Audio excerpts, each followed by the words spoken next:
शराब घोटाला शरद रेड्डी से 60 करोड़ रुपए की रिश्वत लेने वाले भारतीय जनता पार्टी के लोगों ने किया है। भारत के प्रधानमंत्री महंगाई पे बात नहीं करते महोदया, बेरोजगारी पे बात नहीं करते महोदया, और हद तो तब हो गई जब देश के प्रधानमंत्री मुजरा जैसे शब्द का इस्तेमाल करते हैं। शर्म आती है। दुनिया के सबसे बड़े लोकतंत्र के प्रधानमंत्री ऐसी भाषा का इस्तेमाल कर रहे हैं, जिन्होंने देश ही नहीं पूरे दुनिया में सबसे बेहतरीन काम करके दिखाया। आपने चुनाव के पहले उनको गिरफ्तार करके जेल में डाल दिया। दिल्ली के मुख्यमंत्री को ईडी कोर्ट ने जमानत दी महोदया। ईडी कोर्ट ने कहा अरविंद केजरीवाल निर्दोष है। महोदया, ये रिश्वतखोर लोग हैं। जब जो पार्टी सत्ता में रहेगी, अगर विपक्ष के लोगों को जेल में डालेगी, उस पार्टी का सत्यानाश होगा। अपने नेताओं को बता देना, अपने नेताओं को बता देना। श्री संजय सिंह जी 10 मिनट कितनी मिनट है? आपकी धन्यवाद। 23 मिनट है जी, बहुत बहुत धन्यवाद वाइस चेयरमैन महोदया कि आपने मुझे महामहिम राष्ट्रपति के अभिभाषण पर अपनी बात कहने का मौका दिया। 11 महीने के बाद इस सदन में दोबारा आने का मौका मिला महोदया, और इस बीच कई घटनाएं घटित हुई। मैं उसकी डिटेल में नहीं जाना चाहता, लेकिन राष्ट्रपति जी के अभिभाषण में जो बिंदु आए हैं, उसके बारे में जरूर आपके सामने कुछ बात कहना चाहता हूं। महोदया, जिक्र किया गया कि भारत दुनिया का सबसे बड़ा लोकतंत्र है और बहुत अच्छे ढंग से चुनाव संपन्न हुआ, लेकिन ये चुनाव कई घटनाओं का साक्षी रहा महोदया। इस चुनाव के अंदर हमने देखा विपक्ष के नेताओं को पकड़ पकड़ के कैसे जेल में डाला गया। ईडी का, सीबीआई का, जांच एजेंसियों का दुरुपयोग करके राज्यों के मुख्यमंत्री को जेल में डाला गया, मंत्रियों को जेल में डाला गया। इस चुनाव में हमने देखा भाषा का स्तर। भारत के प्रधानमंत्री महंगाई पे बात नहीं करते महोदया, बेरोजगारी पे बात नहीं करते महोदया, किसानी पे बात नहीं करते। इस देश के अंदर अग्निवीर योजना के कारण भारत की सीमा को कमजोर करने का आपने काम किया, उस पे बात नहीं करते। भारत के प्रधानमंत्री, बड़े अफसोस के साथ कहना पड़ रहा है, कभी मुगल पे बात करते हैं, कभी मटन पे बात करते हैं, कभी मदरसा पे बात करते हैं, कभी मछली पे बात करते हैं, और हद तो तब हो गई जब देश के प्रधानमंत्री मुजरा जैसे शब्द का इस्तेमाल करते हैं। शर्म आती है। दुनिया के सबसे बड़े लोकतंत्र के प्रधानमंत्री ऐसी भाषा का इस्तेमाल कर रहे हैं। महोदया, इस चुनाव में हमने देखा हमारे दिल्ली के मुख्यमंत्री अरविंद केजरीवाल, उनको चुनाव से पहले जबरदस्ती पकड़ के जेल में डाल दिया गया महोदया।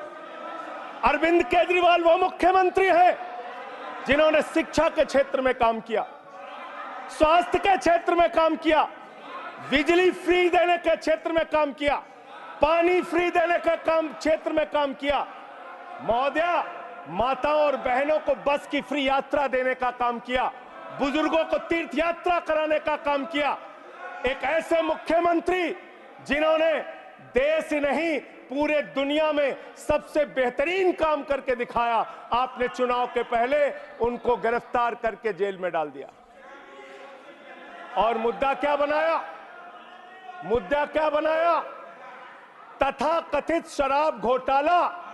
आज मैं आपके सामने इस सदन में बताना चाहता हूं महोदया, शराब घोटाला किसने किया, यह जानकारी पूरे देश को होनी चाहिए।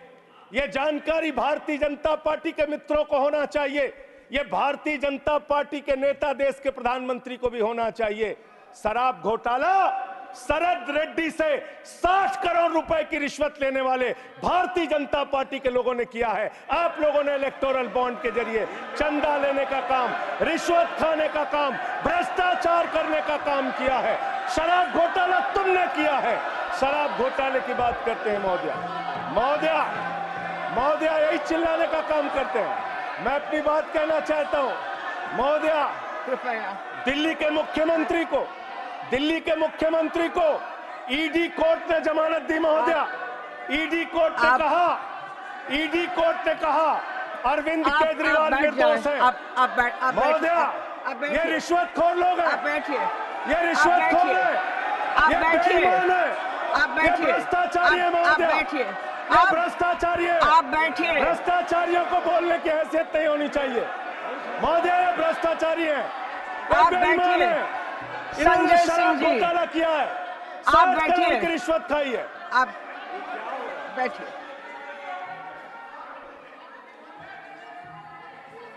आप बैठिए, सब लोग पहले बैठिए। आप कृपया बैठिए। आप कृपया बैठिए, आप बैठिए, कृपया बैठिए। आप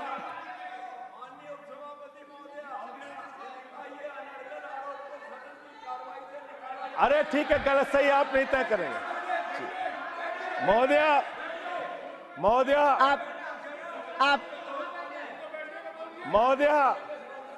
भाजपा के मित्र हमारे नाराज हो गए महोदया। सच सुनने के बाद नाराजगी होती है महोदया, आप नाराजगी सुनिए। होती है। सुनिए, सच सुनने के बाद नाराजगी होती है। सुनिए, मेरी इन लोगों से सहानुभूति है, आप सुनिए, मैं सहानुभूति रखता हूं इन लोगों से। सुनिए, कृपया सुनिए। रिश्वतखोर लोग हैं सर महोदया, आप ये बेईमान लोग हैं, ये बेईमान है, ये भ्रष्टाचारी है महोदया, ये रिश्वतखोर है, ये डाकू गब्बर सिंह है, ये डाकू गब्बर सिंह है महोदया, डाकू गब्बर सिंह। आप अभी बैठिए, आप लोग बैठिए, पहले बैठिए। ना मैं नहीं सुनूंगी। आप बैठिए पहले। आप पहले बैठिए। मैं कहूं तब आप प्लीज मैं कृपया शांति बनाए। एक सेकंड, हमारी भी बात सुनी जाए।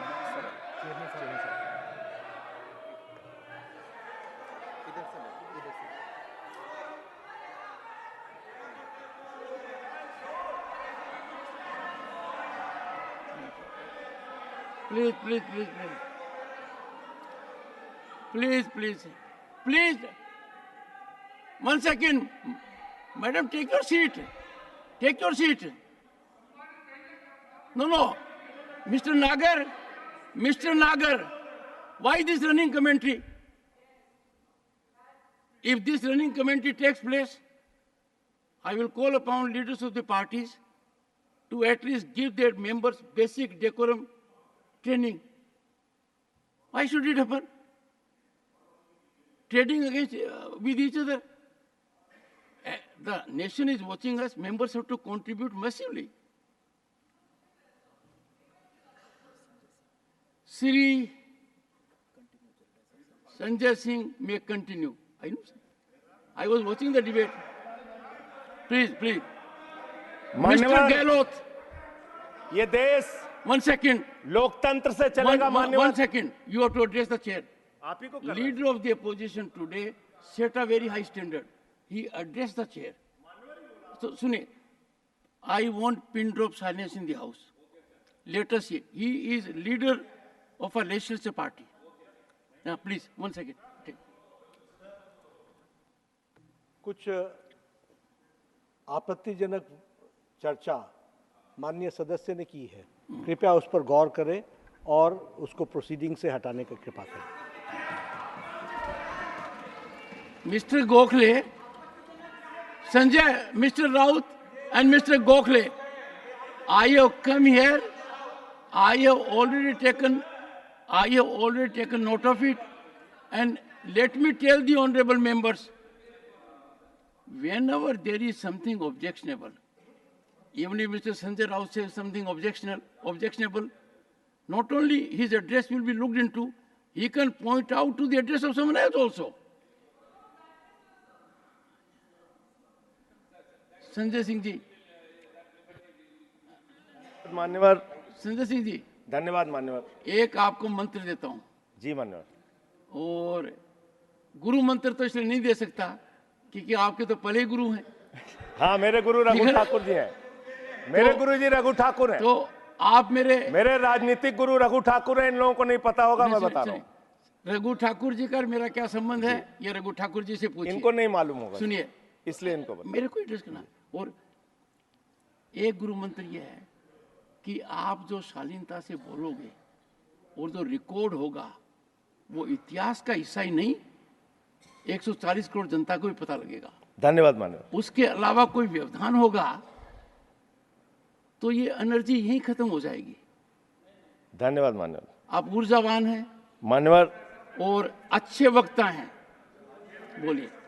मान्यवर, लीडर ऑफ द हाउस ने आपके सामने कहा है, मेरे स्पीच में मैं आपसे खुद अनुरोध कर रहा हूं मान्यवर, लीडर ऑफ द हाउस की बात को मानते हुए, कोई भी बात तथ्यों के परे हो तो निश्चित रूप से उसको कार्यवाही से आप हटा दीजिएगा। ये मैं अनुरोध कर रहा हूं आपसे। मान्यवर, राष्ट्रपति जी के अभिभाषण में अमृतकाल की चर्चा की गई। हमने देखा अमृतकाल मान्यवर, हमने देखा किस तरह से विपक्ष के नेताओं को पकड़ पकड़ के जेल में डाला गया।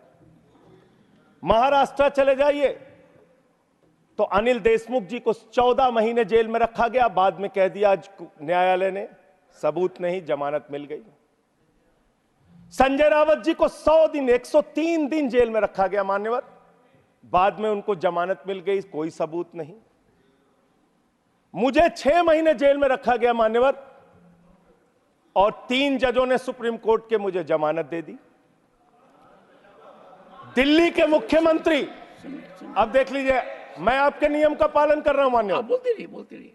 दिल्ली के मुख्यमंत्री मान्यवर ईडी कोर्ट के सामने अपने उनके वकील जो दलील देते हैं, जो बहस करते हैं, जो अपना पक्ष रखते हैं, उसके आधार पर ईडी कोर्ट ने कहा, और यह फैसले में दर्ज है मान्यवर, कि अरविंद केजरीवाल पूरी तरीके से निर्दोष हैं और ईडी उनके खिलाफ बायस्ड होकर काम कर रही है, दुर्भावना से काम कर रही है, और उनके खिलाफ मनी ट्रेल का कोई मामला नहीं है। ये मैं इसलिए आपके सामने बोल पा रहा हूं कि ये कि कोर्ट का फैसला है, सार्वजनिक है मान्यवर, इसलिए मैं बोल रहा हूं। एक सेकंड जी।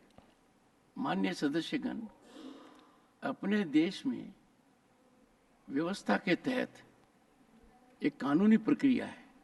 उस कानूनी प्रक्रिया के तहत ही व्यक्ति ट्रायल फेस करता है, कई बार उसको जेल भेजा जाता है, कई बार जमानत दी जाती है। जिनको जमानत दी जाती है उनको बाद में सजा भी हो जाती है। जिनको जमानत नहीं दी जाती, सुनिए, कांट यू प्लीज सुनिए, जिनको जमानत नहीं दी जाती है वो बरी हो जाते हैं। ये एक प्रक्रिया है।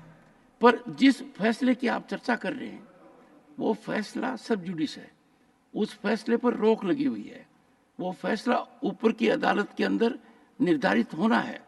तो उस परिस्थिति में आप उस फैसले को सही मानकर न्यायालय के ऊपर टिप्पणी कर रहे हैं। देश के एक न्यायालय ने अपना विवेक लगाकर उस फैसले को स्थगित कर दिया है। Therefore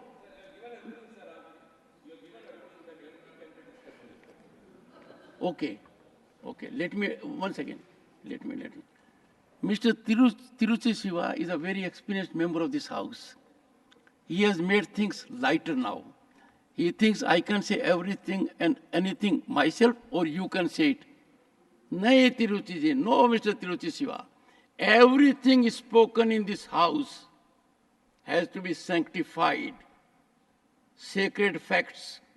This house cannot be, I said, a ground for free fall of information. If suppose someone wants to level an allegation against Mr. Sanjay Raut, his reputation is at stake. He has earned reputation in public life. I cannot allow that member unless he satisfies me it is sanctified. Similarly, that privilege is not without regulation. That privilege is a heavy responsibility. As a matter of fact, Constitution has given that privilege to us, that whatever we speak in this house, the public at large cannot bring criminal case against us, cannot bring civil case against us. That protection is given, but that protection is given to me also, that I must protect 140 crore people. You cannot say anything and everything here, Tiruchiji.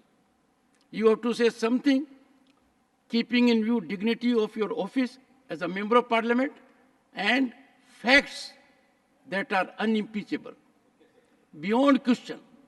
Therefore, if Sanjay Singh has made reference to a judgment which has been stayed, which means that judgment, till the judgment of the upper court comes, is non-existent. Therefore, Sanjay, you can't take reference to that. Go ahead, make your point. आपका protection चाहिए sir, मिलेगा? आपका संरक्षण चाहिए मान्यवर। बोलिए क्या चाहिए? तो आपने बिल्कुल ठीक कहा मान्यवर, वो मामला हाई कोर्ट से स्टे हो गया। मैं मानता हूं, मैं अगली बात यही कहने जा रहा था, लेकिन वो स्टे किन परिस्थितियों में हुआ मान्यवर? बगैर ट्रायल कोर्ट के ऑर्डर की कॉपी के भारत न्यायपालिका के इतिहास में पहली बार स्टे हुआ है संजय मान्यवर। हाई कोर्ट से ऑर्डर की कॉपी नहीं थी मान्यवर, सुनिए सुनिए और स्टे कर दिया गया। सुनिए जी, एक सेकंड बैठिए बैठिए। माननीय सदस्यगण, आप लोगों से मेरा अनुरोध है, and we have a distinguished senior advocate also there, Vikas Bhattacharya ji, we can not discuss conduct of a judge in the manner he has given his order. Therefore, you are directly questioning a judge that he has passed an order without, if you say, I have no details on it. And I'll tell you, judges in their wisdom pass orders on Sunday. Judges in their wisdom pass orders at midnight. Judges in their wisdom pass orders without even order of the trial court. Therefore, keep away from this issue. Confine to the other part of it. Please, go ahead. अमृतकाल की चर्चा हुई मान्यवर। विपक्ष के नेताओं को पूरे देश में सरकार के द्वारा टारगेट किया गया, और सिर्फ विपक्ष के नेताओं का सवाल नहीं मान्यवर, बंगाल के 3 मंत्री भी जेल में हैं। अभी झारखंड के मुख्यमंत्री को जमानत मिली है कोर्ट से, और बिहार में जांच एजेंसियों का दुरुपयोग, महाराष्ट्र में जांच एजेंसियों का दुरुपयोग, दिल्ली में जांच एजेंसियों का दुरुपयोग। अब क्या करना चाहते हैं? मैंने अटल जी के भाषण सुना मान्यवर, उन्होंने कहा दुर्भावना से राजनीति नहीं होती, बड़े दिल से राजनीति होती है, बड़े मन से राजनीति होती है। बड़े मन की राजनीति करना सीखिए। ऐसे विपक्ष के लोगों को टारगेट करना ठीक नहीं है, ये अच्छी राजनीति नहीं है आपकी। आपने दिल्ली के स्वास्थ्य मंत्री को जेल में डाल दिया, उस आदमी का 36 किलो वजन कम हो गया जेल में मान्यवर, 36 किलो। आप इनकी टीका टिप्पणी सुन रहे हैं? हमारे दिल्ली के संजय जी, जो फिर तो मैं बोल नहीं पाऊंगा। जो व्यक्ति जेल में है, उसको जेल में किसने डाला है? इनकी जांच एजेंसियों ने सर, न्यायालय ने। इनकी जांच एजेंसियों, ना न्यायालय ने झूठे मामले बनाकर, देश भारतवर्ष, झूठे मामले बनाकर, भारतवर्ष दुनिया के अंदर वो देश है जिसकी न्यायपालिका सुदृढ़ है। Sit down. मैं अपनी बात करूं सर, पहले I will give extra time. Problem is 1 minute में 3 बार बैठाया जाएगा तो कैसे बोल पाऊंगा सर? अगर 1 मिनट में ऐसा करेंगे, आप बोलते रहिए। ठीक, थैंक यू सर। मान्यवर, मैं सिर्फ इतना कहना चाहता हूं, दुर्भावना की राजनीति बंद कीजिए। अगर आपको भारत के लोकतंत्र को मजबूत बनाना है, भारत के संविधान को मजबूत बनाना है, तो सत्ता पक्ष का भी महत्व है, प्रतिपक्ष का भी महत्व है। प्रतिपक्ष को खत्म करके, विपक्ष को खत्म करके नेताओं को जेल में डालकर आपको कोई लाभ होने वाला नहीं है। और पता नहीं कौन आपको सलाह देता है, किस गलतफहमी में आप लोग रहते हैं। मैं आपके लिए भी कह रहा हूं और इधर जो बैठे हैं उनके लिए भी कह रहा हूं, जब जो पार्टी सत्ता में रहेगी, अगर विपक्ष के लोगों को जेल में डालेगी, उस पार्टी का सत्यानाश होगा। अपने नेताओं को बता देना, अपने नेताओं को बता देना, आप इस गलतफहमी में मत रहना। और आप जेल की राजनीति कर रहे हैं। इस चुनाव ने आपको एक परिणाम दिया है, सोचने के लिए, विचार करने के लिए। इसमें स्पष्ट बहुमत का भी जिक्र है मान्यवर। स्पष्ट बहुमत कहां है? 400 पार। आपने नारा दिया 400 पार, 400 पार, 400 पार। Not a good habit. 400 पार का नारा आपने दिया, आपकी 240 सीट आई। स्पष्ट बहुमत कहां है? आपके दावे से 160 सीट कम आई मान्यवर, और 303 सीट पिछली बार थी, उससे 63 सीट कम आई मान्यवर, और 272 का बहुमत होता है, उससे 32 सीट कम आई मान्यवर। आपको सोचना होगा, विचार करना होगा, अपनी कमियों की समीक्षा करनी होगी। और आपकी कमियां क्या है? आपकी कमियां आपका अहंकार है। जब व्यक्ति अहंकार में होता है तो उसको कुछ दिखाई नहीं पड़ता मान्यवर। रावण भी अहंकार में था, उसने लगा प्रभु श्री राम वनों में रहने वाले, जंगलों में रहने वाले, वो मेरा क्या बिगाड़ पाएंगे। लेकिन भालुओं की, बानरों की सेना बनाकर लंका को आग लगाने का काम प्रभु श्री राम ने किया, रावण का नाश करने का काम प्रभु श्री राम ने किया। उस अहंकार का भी नाश होगा। और आप पता नहीं क्यों रिजल्ट को समझ नहीं पा रहे। आप लोग सबको गालियां देने लगते हैं। लोकतंत्र में अच्छी चीज नहीं मान्यवर।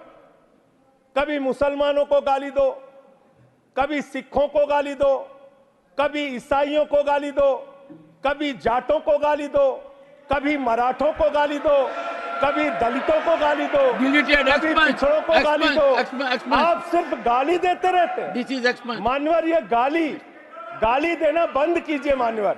अब अयोध्या वालों को गाली दे रहे मान्यवर, अयोध्या वालों को गाली दे रहे, गाली दे रहे हैं अयोध्या वालों को मान्यवर। अयोध्या की हालत बताता हूं मान्यवर। अयोध्या में सुनो, अयोध्या के विकास के लिए इन्होंने कितना पैसा खर्चा किया मैं बता रहा हूं मान्यवर। अब रोकिए ना प्लीज सर। नहीं सुनिए प्लीज सर, मेरा बार बार आप रोकेंगे तो मैं बोल नहीं पाऊंगा। आपने जाटों का भी नाम ले दिया, मेरा लिहाज भी नहीं किया। अरे आप कोई गाली नहीं दी गई। नहीं, कोई गाली दी नहीं गई है। इतना असत्य बोल रहे हो। नहीं, मेरा नहीं लिया। एक समाज को ऐसे नहीं करना चाहिए। You are a senior, you are a second term and party के नेता हैं। जैसे आपने आकलन कर दिया नतीजों का, तो कहेंगे कि भाई आप अपने नतीजों को भी देखिए। नहीं, लोकसभा चुनाव में आपके भी नतीजे आए हैं, आए कि नहीं आए? चलिए, उनका मौका लगेगा, बोलेंगे। और लोकतंत्र में अच्छी चीज है, हमारे रिजल्ट गड़बड़ाएंगे, हम समीक्षा करेंगे। आपका गड़बड़ा है, आप समीक्षा कीजिए। आप तो कुछ मानने को तैयार नहीं। अयोध्या के इंफ्रास्ट्रक्चर डेवलपमेंट में हमारे मित्र जब यहां बोल रहे थे, अभी कल जब इनका भाषण मैंने सुना, तो कह रहे थे इंफ्रास्ट्रक्चर डेवलपमेंट में भारत नंबर 1 है। मैं बताता हूं इंफ्रास्ट्रक्चर डेवलपमेंट। इन्होंने मान्यवर अयोध्या के विकास में बहुत पैसा खर्चा किया, होना चाहिए। प्रभु श्री राम की नगरी को विकास करने में एयरपोर्ट पे 1450 करोड़ रुपए, रेलवे स्टेशन पे 724 करोड़ रुपए, अयोध्या रिंग रोड पे 4793 करोड़ रुपए, 14 कोसी परिक्रमा पे 1140 करोड़ रुपए, पंचकोसी परिक्रमा पे 773 करोड़ रुपए, रामपथ पर 787 करोड़ रुपए, टाउनशिप पर 2180 करोड़ रुपए, पुराने मंदिरों के जीर्णोद्धार पे 170 करोड़ रुपए, मेडिकल कॉलेज में 245 करोड़ रुपए। मान्यवर, ये पैसा गया कहां? पहली ही बरसात में प्रभु श्री राम के गर्भगृह में पानी गिरने लगा। पूरी अयोध्या की सड़कें टूटी हुई हैं, मुख्य पुजारी ने ये बात कही मान्यवर, मुख्य पुजारी ने ये बात कही, मंदिर के मुख्य पुजारी ने कही, ये भ्रष्टाचार की भेंट चढ़ा दिया मान्यवर इन्होंने पैसे को, भ्रष्टाचार की भेंट चढ़ा दिया मान्यवर। Nothing will go on record. सुनिए, can you take your seat? Can you take your seat? Can you take your seat? On one second, please. Take your seat. Honorable member, perhaps. Neeraj, please. Honorable members, please. I will urge leaders of the parties to keep their members under control.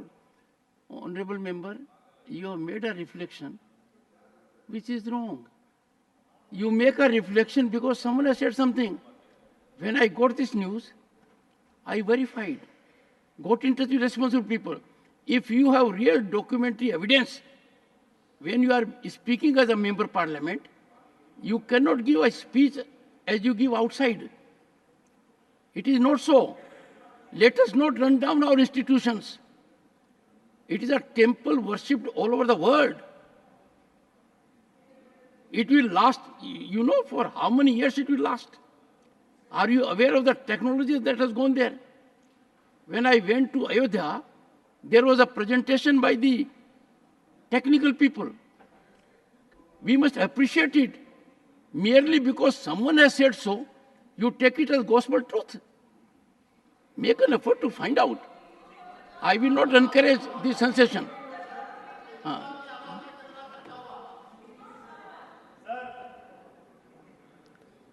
इस अमृत काल के दौरान तमाम घटनाएं देश में घटित हुई।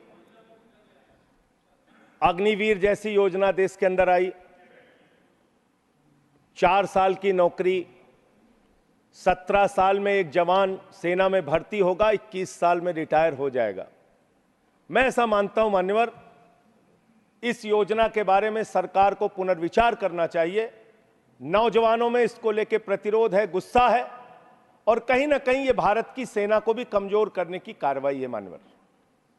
अगर आप कारगिल के युद्ध को देखें और उसके पहले भी जो सेना के अधिकारियों से आप बात करेंगे, 5 साल तक जब कोई फील्ड में काम कर लेता है जवान, उसके बाद युद्ध के स्थिति में उसको इस्तेमाल किया जाता है, उसको आगे किया जाता है। इसलिए मान्यवर, यह अग्निवीर योजना कहीं ना कहीं भारत माता की सुरक्षा के साथ समझौता करने की कोशिश है, उस पर भी पुनर्विचार आपको करना चाहिए, इसको वापस लेना चाहिए। दूसरी बात, आपने बात की कि आप 5वीं सबसे बड़ी अर्थव्यवस्था बन गए दुनिया में। बहुत अच्छी बात है, मैं आपको शुभकामनाएं देता हूं। भारत को दुनिया की पहली नंबर की अर्थव्यवस्था बनाइए, हम सब खुश होंगे। लेकिन इसके साथ साथ प्रति व्यक्ति आय के मामले में आप कहां खड़े हैं? प्रति व्यक्ति आय के मामले में आप 141वें नंबर पर खड़े हैं, 141वें नंबर पर। 5वीं बड़ी अर्थव्यवस्था किसके लिए मान्यवर? चंद पूंजीपतियों के लिए, जिनका लाखों करोड़ रुपए बैंक का कर्जा माफ किया गया। यह किसके लिए मान्यवर? आपने कहा, चुनाव के दौरान हमने एक भाषण और सुना मान्यवर, कि आपकी संपत्ति लेके ये भाग जाएंगे, वो भाग जाएंगे, वो भाग जाएंगे। अरे संपत्ति कौन कौन लेके भागा है, ये तो सर्वविदित सत्य है। 20,000 करोड़ रुपए लेके नीरव मोदी भाग गया, 10,000 करोड़ रुपए लेके विजय माल्या भाग गया, 3,000 करोड़ लेके ललित मोदी भाग गया। ये कौन है? ये कौन है बड़े बड़े पूंजीपति? और मान्यवर, दूसरे सदन में इनका दिया गया जवाब है। मैं चाहूंगा आपके माध्यम से सरकार को इसका जवाब जरूर देना चाहिए, और मैं अगर गलत हूं तो उसके बारे में मेरे साथ ये बहस कर सकते हैं, जो प्रस्ताव लाना हो ला सकते हैं। ये सर्वविदित सत्य है, मैं आपको बता रहा हूं मान्यवर। 3,53,000 करोड़ रुपए बैंक सेटलमेंट के, 3,53,655 करोड़ रुपए बैंक सेटलमेंट के नाम पे 43 कंपनियों का माफ किया गया। 43 कंपनियों का, इसका रिकॉर्ड आपके सामने मैं रख दूंगा। मान्यवर, संपत्ति आप कहां पहुंचा रहे हैं, किसको पहुंचा रहे हैं, किस लिए आप काम कर रहे हैं, किसके लिए काम कर रहे हैं, यह पूरे देश को जानना चाहिए। आपने रेलवे की उन्नति की चर्चा की है, वंदे मेट्रो की चर्चा की है। हमारे एक मित्र कह रहे थे ट्रेन में सफर, मैं शायद ट्रेन में भी सफर किया हूं, रोड से भी सफर किया हूं, इतना सफर किया हूं कि उसके आंकड़े जब सामने आएंगे तो वो एक गाथा लिखी जा सकती है उस पर। ट्रेन में सफर करने वालों की हालत आज क्या है? इंसान को भूसे की तरह भर के एक जगह से दूसरे जगह जाना पड़ता है मान्यवर।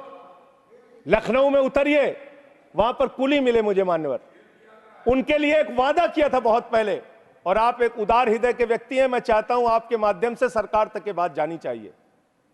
कुलियों को वादा किया इस सरकार ने कि आपके बच्चों को नौकरी दी जाएगी, कुलियों को वादा किया वर्दी दी जाएगी, तमाम प्रकार की सुविधाएं दी जाएंगी। उनका ज्ञापन मेरे पास पड़ा हुआ है, आज भी उनकी मांगों के बारे में कोई सुना नहीं। आपने इस देश के नौजवानों के साथ क्या किया? पेपर लीक पे पेपर लीक, पेपर लीक पे पेपर लीक, नीट का पेपर लीक, उत्तर प्रदेश में दरोगा की भर्ती का पेपर लीक, गुजरात में पेपर लीक, राजस्थान में पेपर लीक, बिहार में पेपर लीक। 2 साल में 70 पेपर लीक हुए मान्यवर, 70 पेपर लीक। इस देश के नौजवानों के साथ आपने खिलवाड़ करने का काम किया। 2 करोड़ छात्रों और नौजवानों की जिंदगी बर्बाद हुई पेपर लीक के कारण। कौन जिम्मेदार है उसके लिए? कैसे कार्रवाई होगी? आप कमेटियां बनाते हैं, एनटीए जो एग्जाम करा रहा है, मैं ये मांग करता हूं आपके माध्यम से उस एनटीए के अधिकारियों की जांच होनी चाहिए, और उन लोगों की जांच कराकर जो लोग भी इसमें शामिल हैं उनको गिरफ्तार करके जेल में डालिए और एनटीए को भंग कीजिए मान्यवर, क्योंकि बार बार जब जब एनटीए एग्जाम करा रहा है पेपर लीक हो रहा है। यह बड़ा सवाल है, इसके बारे में आपको सोचना चाहिए। दूसरी बात मान्यवर, आपने कहा राज्यों के विकास से ही देश का विकास होता है। यह बात सुनकर मेरी आंखों में आंसू आ गया।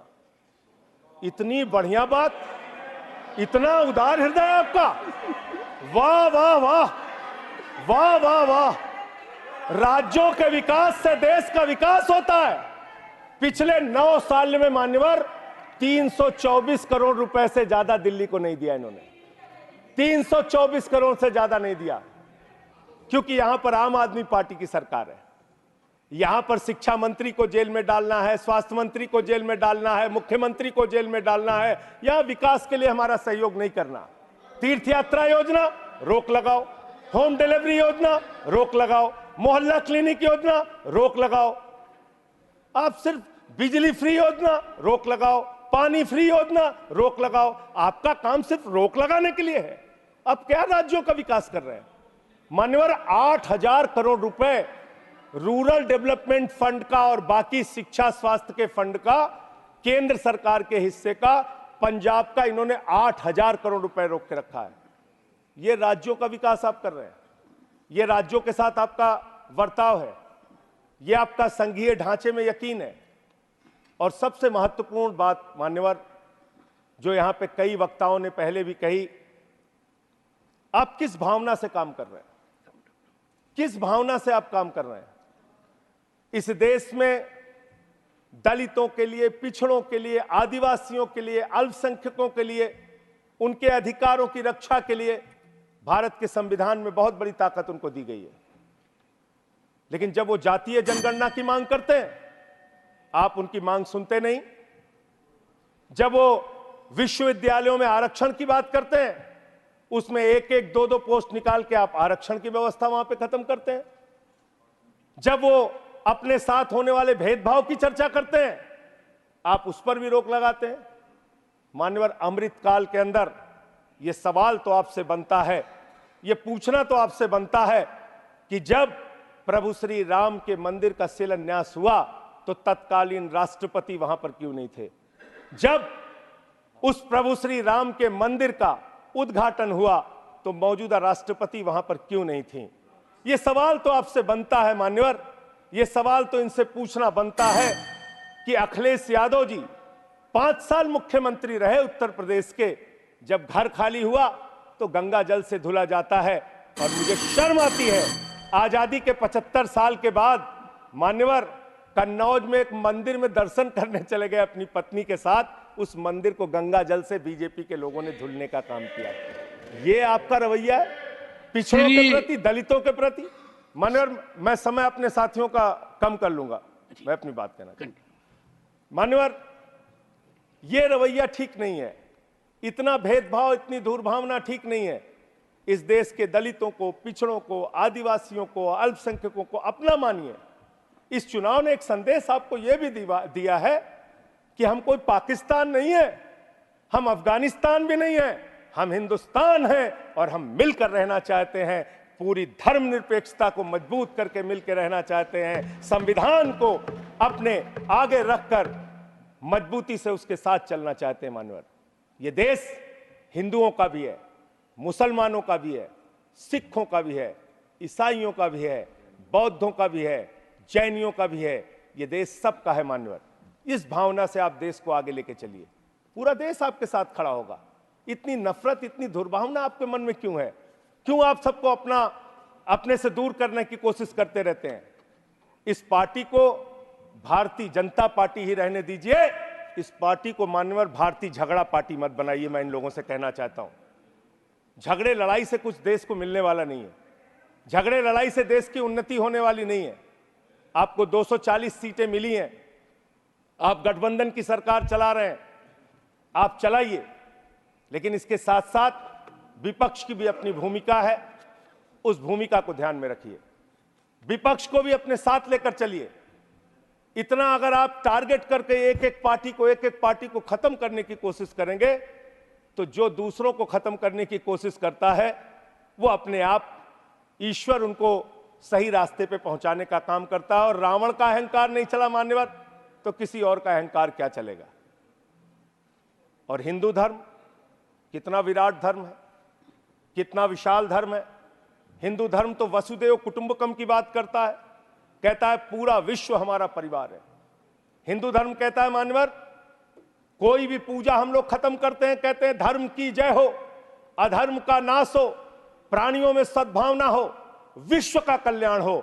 लेकिन अफसोस है कि भारतीय जनता पार्टी की मानसिकता है प्राणियों में दुर्भावना हो, प्राणियों में बंटवारा हो, प्राणियों को आपस में बांटा जाए। इनके लिए बहुत अच्छी लाइन है, वो मैं कहना चाहता हूं। बहुत ही अच्छी लाइन आप लोगों के लिए लिख कर लाया था कि किस तरह से आप लोग मुद्दों से ध्यान हटाना चाहते हैं। सभी का ध्यान बांटा जा रहा है, सभी का ध्यान बांटा जा रहा है। यह हिंदुस्तान बांटा जा रहा है, सभी का ध्यान बांटा जा रहा है। यह हिंदुस्तान बांटा जा रहा है। हमें ये मंदिर और मस्जिद दिखाकर हमारा ध्यान बांटा जा रहा है, हमारा ध्यान बांटा जा रहा है। ध्यान बांटने की कोशिश मत कीजिए, मुद्दों पर बात कीजिए। बेरोजगारी बड़ा मुद्दा है, महंगाई बड़ा मुद्दा है, अशिक्षा बड़ा मुद्दा है, अग्निवीर बड़ा मुद्दा है, देश को कैसे तरक्की, भ्रष्टाचार बड़ा मुद्दा है। हमारे किसी साथी ने कहा, मैं आपका स्वागत करता हूं, कितनी अच्छी बात आपने कही, भ्रष्टाचार बहुत बड़ा मुद्दा है। लेकिन यह कैसा भ्रष्टाचार है? भारत के प्रधानमंत्री कहते हैं यह मोदी की गारंटी है, एक एक भ्रष्टाचारी को जेल में भेजूंगा, इस बात की गारंटी है। मुझे खुशी हुई, प्रसन्नता हुई प्रधानमंत्री के इस बात को सुन के।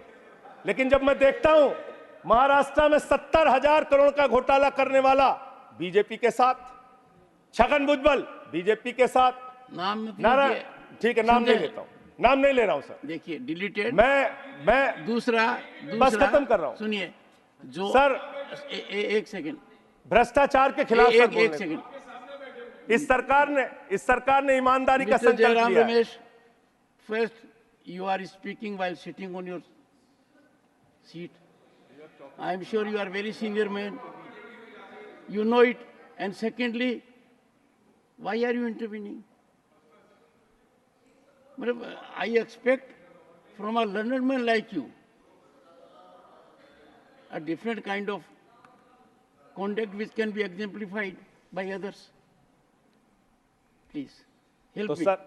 सर प्रधानमंत्री जी का Sanjay ji these are deleted. ठीक है। आपका जो फैसला है मान्य है सर।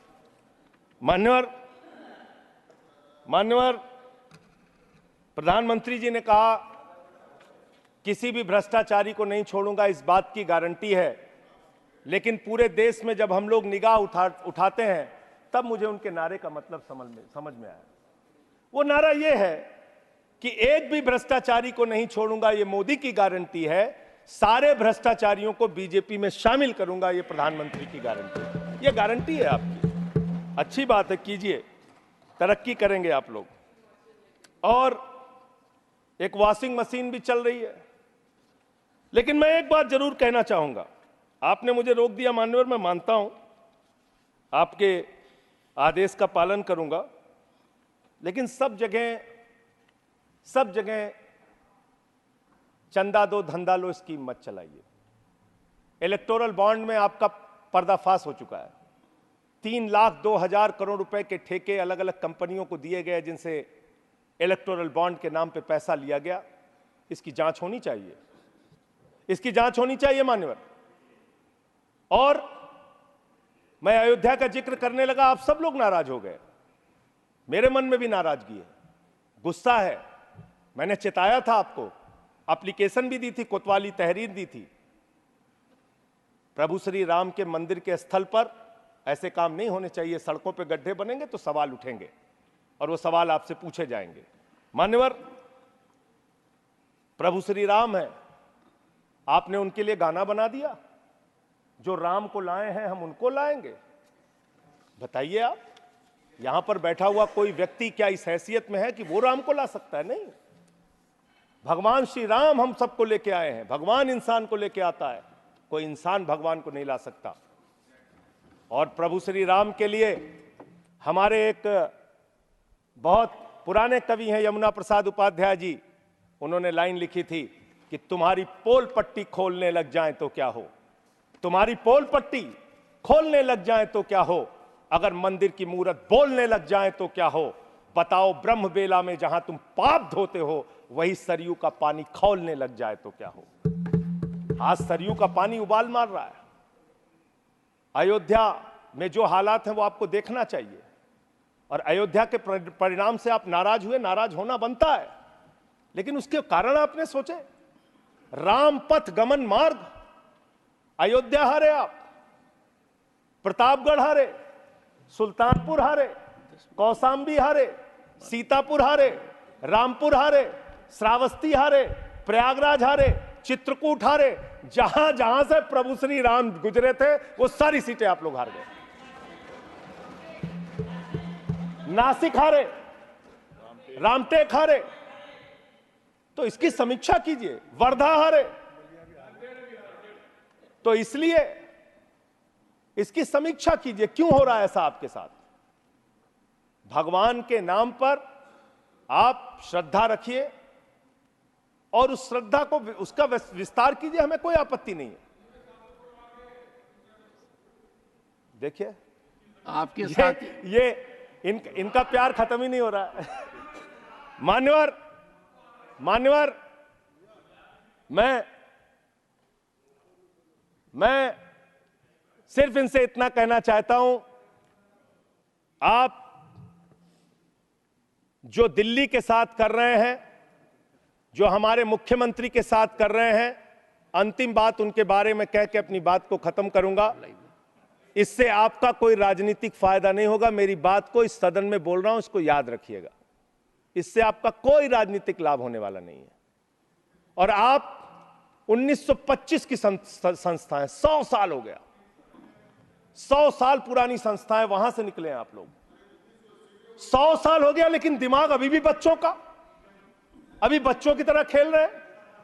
अरे मैं राजनीति में आया डॉक्टर लोहिया को पढ़ के, लोकनायक जयप्रकाश नारायण को पढ़ के, राष्ट्रपिता महात्मा गांधी को पढ़ के, शहीद आजम भगत सिंह को पढ़ के। आप सोचते हैं कि आप अरविंद केजरीवाल को जेल में डाल के, सिसोदिया को जेल में डाल के, सत्येंद्र जैन को जेल में डाल के, संजय सिंह को जेल में डाल के हमारी पार्टी को खत्म कर देंगे? ये होने वाला नहीं है, ये कतई होने वाला नहीं है। याद रखना, इस शरीर के 100 टुकड़े भी कर देंगे आप, तो आपके सामने झुकने वाले नहीं हैं, आपसे लड़ेंगे और जीतेंगे। आप डालिए, उत्पीड़न कीजिए, जितना करना चाहते हैं आप कीजिए उत्पीड़न। 6 महीने जेल में रखा आपने सोचा आपके सामने नतमस्तक हो जाएंगे? इस मां भारती ने बहुत सारे बेटे ऐसे पैदा किए हैं जो आपके सामने कभी सर नहीं झुकाएंगे, आपसे लड़ने के लिए तैयार रहेंगे। याद रखिएगा। मान्यवर, आपने मुझे राष्ट्रपति जी के भाषण पर अपनी बात कहने का मौका दिया। 11 महीने के बाद बोल रहा था। बहुत सारे मुद्दे मैंने आपके सामने रखे, जिससे सरकार को चेताने का प्रयास किया। कितना चेतेंगे, कितना जागेंगे, ये तो मुझे नहीं मालूम, लेकिन एक ही बात कह के अपनी बात को खत्म करूंगा कि अभी सवेरा है। अगर आप सही रास्ते पे आ जाएंगे तो अच्छा है। अहंकार के रास्ते पे विनाश ही मिलेगा, आपको विकास नहीं मिलेगा, देश को आप आगे लेके नहीं जा पाएंगे। अहंकार छोड़ दीजिए। ये सबसे बड़ी बीमारी आप लोगों को लग गई है। सबका मजाक उड़ाना, सबको गालीबाजी करना, ये सब छोड़ दीजिए। इससे आपका कोई फायदा होने वाला नहीं है। इससे कोई फायदा नहीं होने वाला है। हम आ भी भरते हैं, हम आ भी भरते हैं मान्यवर, हम आ भी भरते हैं तो हो जाते हैं बदनाम, और वो कत्ल भी करते हैं तो चर्चा नहीं होता। बहुत बहुत धन्यवाद।